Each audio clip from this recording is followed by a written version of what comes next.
welcome to the channel. What you're looking at here is a recent modification that I've made to the lathe. As you can see, there's two tool posts here. Well, there were before because, there was before because I had a rear tool post on the back here which I made, and that was for parting off and for chamfering, and I wasn't using it very much. I had this compound slide in the drawer and not really being used, and one of the projects that I'm working on a bit at the moment is I'm making pens here on the lathe, and it's a bit of a faff to take the solid tool post off to swap it over for the compound slide, and I was never really a fan of the way Myford mounted the compound slide anyway, so I've devised my own approach for doing this, and that's what I'll just explain now. So I'll take this off in a minute and I'll explain how it goes together. But what this enables me to do is to operate the compound slide independently of the solid tool post, and it means that I can leave this in situ and machine at the rear position. And what that means is that I need to invert the tool, which I've done, just like you would with the rear tool post anyway, and that means that I can have the chuck turning in the normal direction. On a Myford, if you reverse the spindle and machine in that condition, then you run the risk of unscrewing the chuck. On my machine there is a grub screw here which I can clamp down onto the threads, but I hate the idea of doing that because there's a very good chance that you'll deform the threads, so I never do it, and I never machine in reverse. Apart from winding out a tap or a die, I never machine in reverse. So the tool at the back here is at centre height, and what I've got here is a clamping ring here which pulls down onto a flange which I've added to the base of the compound slide. So I'll give a quick demonstration of it in use, and then I will remove it and I'll show you how I've constructed this. Right, so I've switched over to the GoPro, and as you can see, there's a piece of hexagonal brass bar in the chuck. That's, what is that, 10mm gross flats. I've got both cutters or both turning tools in position here, so I'm just going to remove the one from the size A tool post, you know, you've seen this before, and so I won't talk too much about the size A tool post, but there's enough access in here, so I have spoken a little bit about my gauge mounts, which I'll just bring in just to demonstrate. There isn't loads of space here, but there's enough. I may need to remove the tool from the compound, but if I bring this in, you can see that there's room there to get this gauge in place, so that if I wanted to do any clocking on the face, then I can still get the gauge in there. But just to demonstrate, this is quite a large, this is 0 to 13mm Rome chuck, keyless chuck, so just to show here, there's clearance to bring the chuck in. There's no, oh, that's touching there actually, but if I bring the carriage back a bit, then yeah, there's no problem with access in there. That's totally fine. I've got this set at approximately 10 degrees at the moment, and that's really, I cannot move that. There's no moving that at all, and all I've done really is I've nipped these 4 cap screws, so one there, one there, one there, and one there.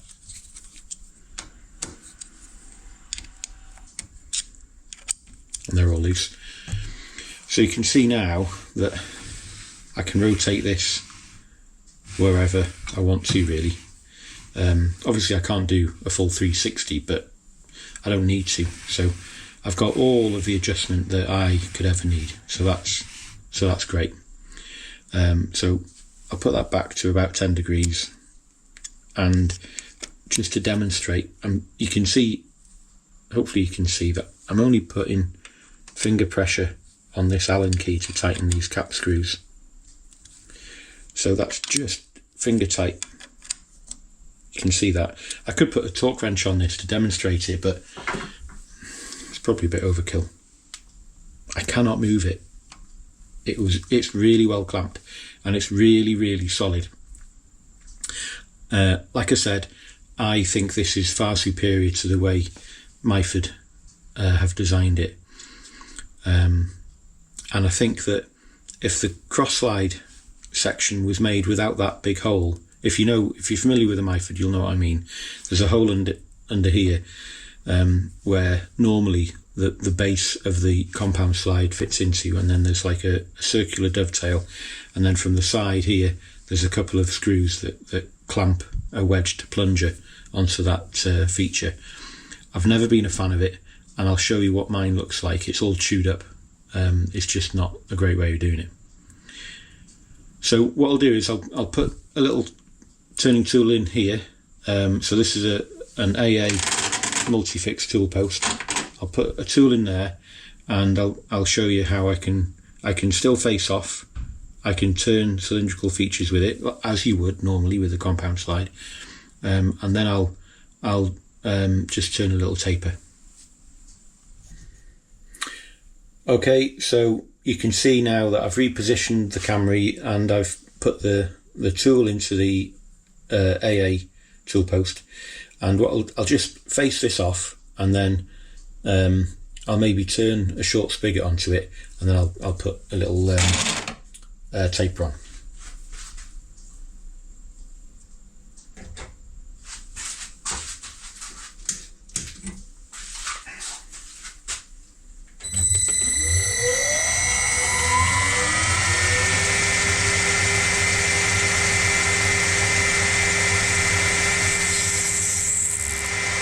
Obviously visibility isn't, the same as it is normally, but it's just something a little bit different to get used to, I suppose.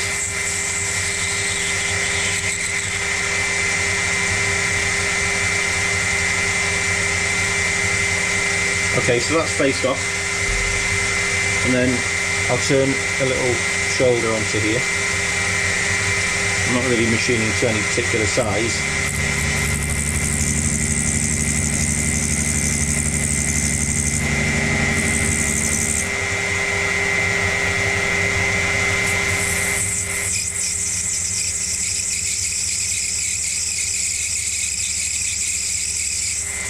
I suppose one of the things I do like about machining from the rear position is that the chips go downwards instead of upwards, so that's probably one of the benefits.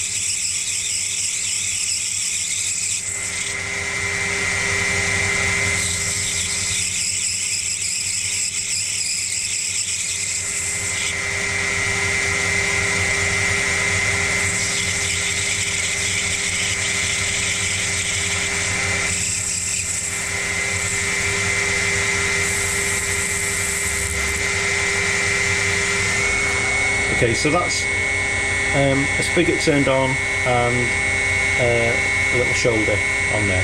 So now I'll just machine a little taper.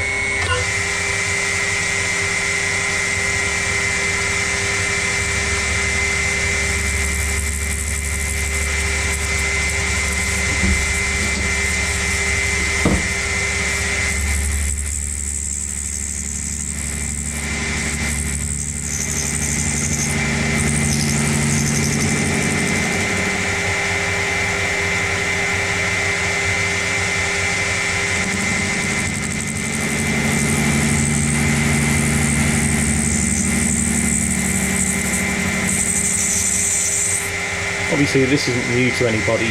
Taper turning with a compound slide is exactly what the compound slide is for. But so there's going to be nothing particularly revolutionary here.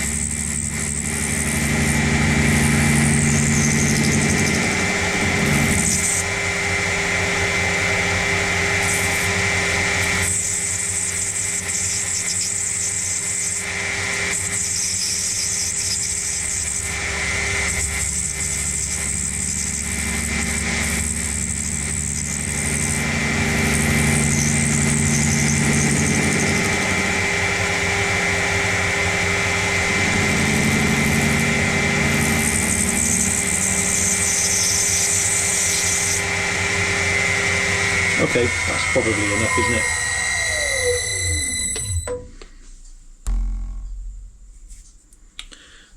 So I'm not sure how much detail you can see at the moment, but I'll bring this over to the bench so we can have a bit more detailed inspection of what we've just produced there. And I'll also take the compound slide off the machine and give you a quick overview of how I've constructed it. What I will do is show you how quick and easy it is to remove the compound slide though. So I'll just open these 4 screws first.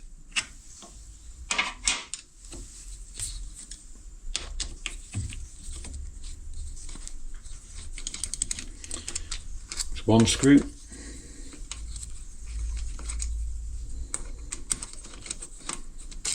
2.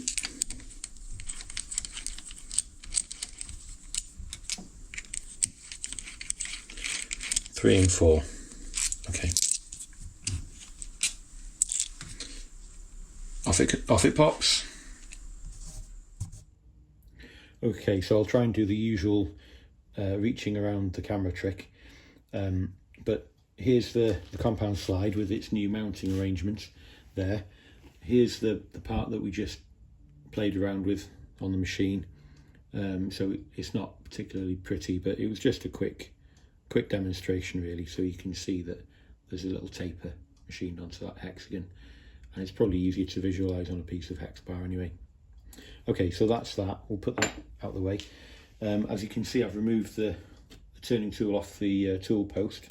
Don't need that for the time being. The Myford Super 7 compound slide does not have a clamping flange on it, and it normally has the dovetail arrangements on the bottom, but as you can see, this is different. So I've made 2 new pieces. There's a base plate, and then there's a clamping ring that goes around on the outside. And as you can see, there's 4 mounting holes here, 1, 2, 3, 4, and I'm just retaining them down onto the cross slide with some cap screws. And these are M6, and what I've done with these, I've just modified the head slightly to thin them down a little bit so that they fit between that feature on the compound slide and the clamp ring, so that it doesn't inhibit the rotation of the compound slide particularly. There is a hole here that's a mistake. It shouldn't be there. So just as it's just a functional prototype, this one, so I will remake it.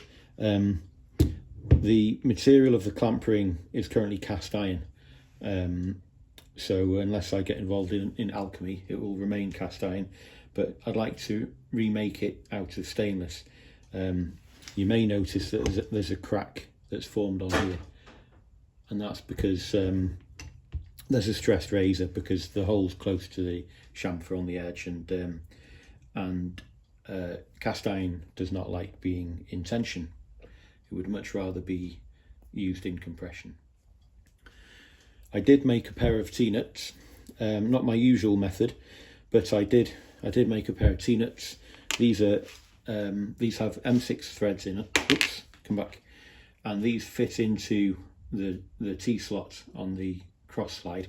I did modify the machine. I did drill and tap a pair of holes at the top end, but these T-nuts fit into the T-slot nearest the front tool post position, and I've just turned these out of a bit of 304 stainless, I think it is. So I 25mm bar, I just cleaned up the OD, and then turned a 9.75mm spigot, drilled and tapped it, and then I truncated these 2 flats on the milling machine.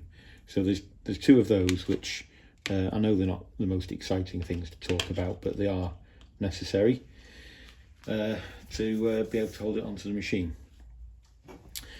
So I'll just open these screws here. So there's 4 of these M6 round head screws, and the reason I've gone for these is because they they have quite a low profile. Maybe countersunk screws would be better, but I didn't have any, so these are what I had in stock, and so that's why I've used them, and they're perfectly fine. There's no reason to use anything else really.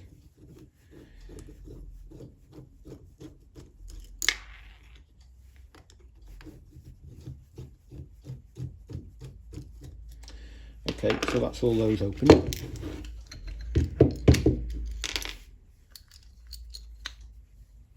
Put those over there. Okay, so this is what's underneath the compound slide. So you can see that that part rotates freely on there. It's not a really close fit, but I'd say there's probably about 40 microns clearance on the diameter, so it fits in there nicely. You don't have to worry about it galling or anything like that. So what happens is this is the surface of the base plate that goes down onto the cross slide, and it's over flush relative to the clamp ring. So when you tighten the screws, the clamp ring closes the gap down slightly and clamps this in place. What I will do is make that step height between the two a bit less. At the moment it's about 0.5 millimetre or 1/4 millimetre possibly, I can't remember, but that's too much. I'd rather it be closer to about 50 microns so that this clamp ring actually contacts the top of the cross slide, just so that it's not in fresh air. It just feels right that it has something solid to butt up against.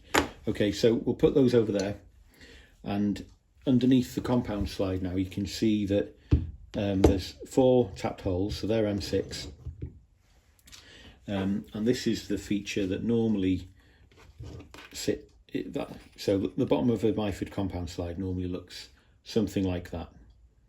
And so what I did was I stripped the compound slide down, and I mounted the base of the compound slide in a 4-jaw chuck, and then I just parted this off.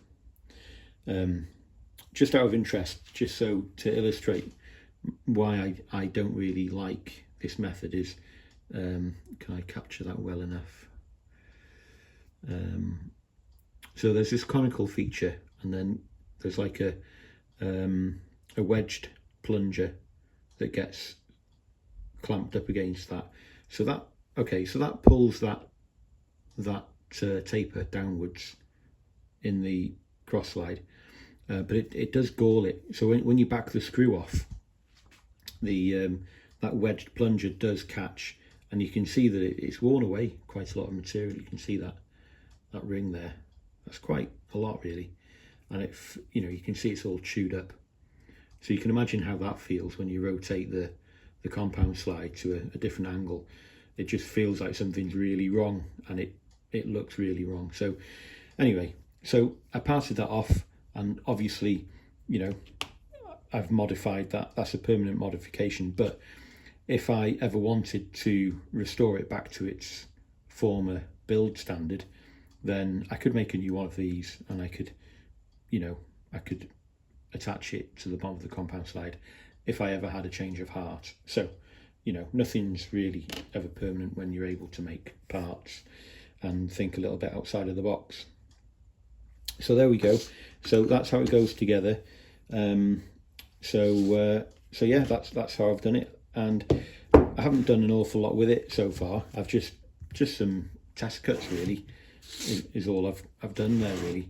So but I thought I'd share it because I think it's an improvement on how Myford arranged the compound slide as standard, and I think it's probably an improvement. You could do this at the front position as well if you wanted to have a bit more of a robust mounting method for the compound slide.